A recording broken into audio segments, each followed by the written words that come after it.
ना उसे रंग लगाए।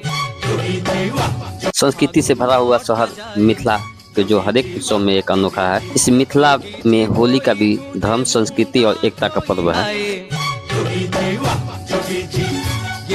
होली से पूर्व 15 दिन होने वाला मिथिला परिक्रमा बहुत बड़ा इतिहास है। पर संक्षिप्त में बताएंगे कि मिथिला परिक्रमा के ठीक 8वां दिन कंचन वन में ही होली शुरू हो जाता है। हम ढूंढे अपनी जोगनिया को, जोगी जी ढूंढ के ला दो। नेपाल भारत के भ्रमण के बाद 7वां दिन ध्रुव कुंज पहुंचता है। वह एक ध्रुव कुंज जो भगवान विष्णु का भक्त महर्षि ध्रुवा आकाश पिंड के में परिणत हुआ था, जो साथ में राम लक्ष्मण विश्वामित्र दर्शन भी किए थे।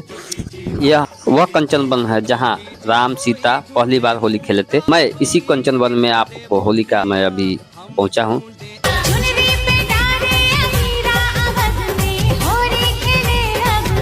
और रंग लगाना अच्छा नहीं है, फिर भी अच्छा लगता है, जिसे हम लोग होली बोलते हैं।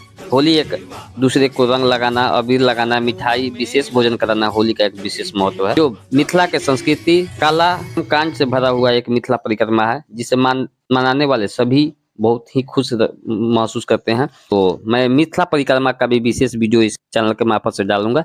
तो अभी तक मेरे चैनल को सब्सक्राइब नहीं किए तो सब्सक्राइब करिएगा। मैं फिर नेक्स्ट वीडियो इस चैनल के मार्फत से आऊंगा। वीडियो देखने के लिए बहुत बहुत धन्यवाद।